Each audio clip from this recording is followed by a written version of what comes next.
Hey guys, Ryan Potter here with Berkshire Hathaway Home Services Ambassador Real Estate. I hope you're doing well, and I wanted to take this time to go into session 2 of my series, Why Invest in Real Estate. I came across this article here for you that I wanted to share and kind of give you an idea of why people are starting to invest and look into real estate as opposed to some of these other things. So I found this kind of interesting. As far as Bankrate.com, this is where it came from on Thursday, July 20th. It says real estate is a long-term investment of choice for Americans, who in a recent survey by Bankrate.com placed it ahead of bonds, cash, gold, and stocks as the best method of building wealth over time. Real estate is now the chosen vehicle for the third consecutive time in the survey, coming in at 28%, cash was at 23%, stocks at 17%, gold and other precious metals at 15%, and bonds at 4%. So what does this tell you, and what does this tell me? Well, what it tells me is more than ever, and more than any time we've ever seen before, people are starting to realize the importance of investing in real estate. And they're starting to see that their return of investment and their cash flow is a lot better in real estate than it is in placing it in some of these other things.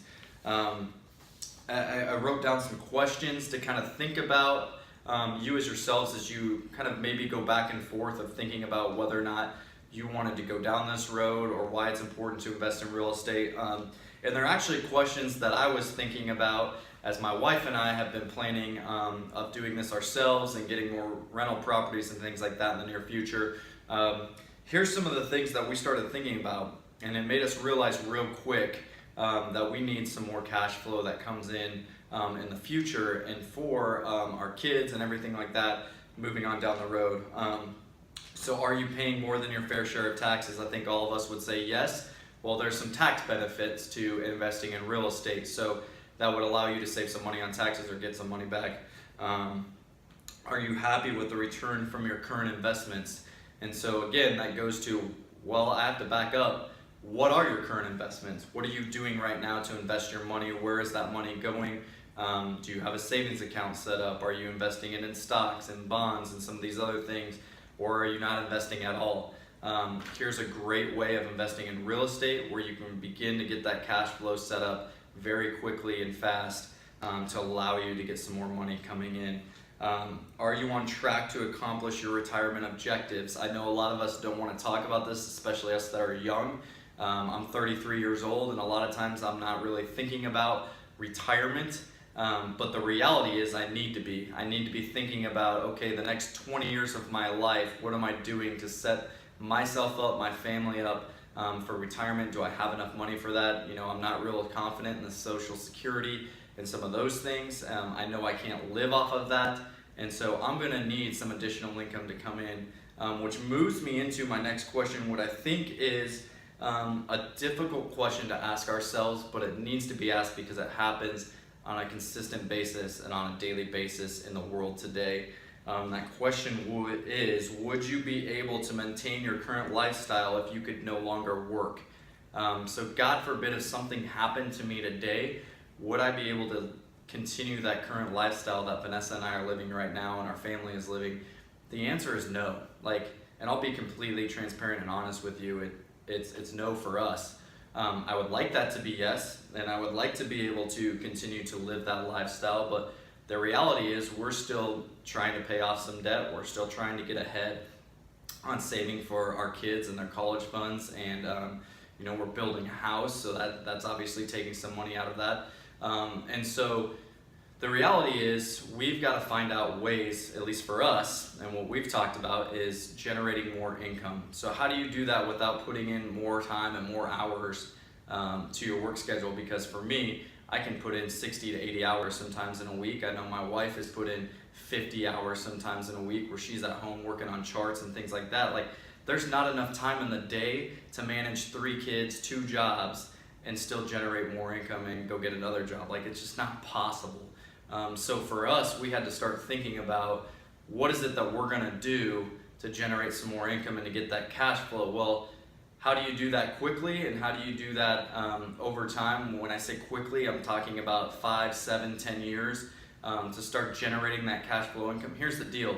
in most cases, I just talked to a guy yesterday. He owns 23 properties, and on average, he's getting $300 a month from each one of those properties. So you can do the math there. 23 times 3, it's $6,900, and that's what is coming in as a cash flow for him every single month. That's paying off his. That's not paying off his mortgage. That's paying the principal and interest towards that mortgage of each individual investment property that he has, and then he's pocketing $300. Now again, yes, some of that has to go towards maintenance, some of that has to be saved because there are going to be issues and some things that come up with those houses that will need repairs and that kind of stuff. But think about it. Is there any other thing out there that you could say that would bring in $6,900 a month or more for you in investment? The answer is no. I mean, there are a few scenarios out there with stocks and bonds possibly that might be able to do that if you're in a high tier doing something like that, but the reality is most of us, the majority of us, aren't in that. So how can we generate and how can we get that additional income to start coming in? Investment properties. So again, it's a good way to think about. I mean, you do the math there, $6,900 a month times 12 is what's coming in a year. That's $84,000, I believe, if my math is right, of extra additional income that you're not actually spending another 80 to 100 hours a week trying to do, but it's coming in for you by investing in certain properties and by getting people to live in those homes and to pay that rent towards you. Makes sense? I mean, it seems pretty simple and easy to me. It just kind of takes some steps to get there, and we'll start walking through that and what that looks like in the series to come. And then the last thing is, are you looking to expand your real estate holdings? So if you're like me and you're looking to expand and you're looking to look into what that might look like for you and your family as far as some investment properties, where to start, how to do that, here's the deal. I've been talking with my coach in San Diego, and at some point I'm going to get him to come here and do a little series on why invest in real estate and the importance of it, and how to get started, all that kind of stuff as a resource for you, and so you don't have to listen to me all the time. But he's going to come talk to you guys about that kind of stuff. So keep your eyes and ears peeled for that. I will keep you informed. I will try to get a date set where we could do that and bring him in and have him talk about those things. But the first step would be, let's meet up, let's grab coffee, let's grab some lunch.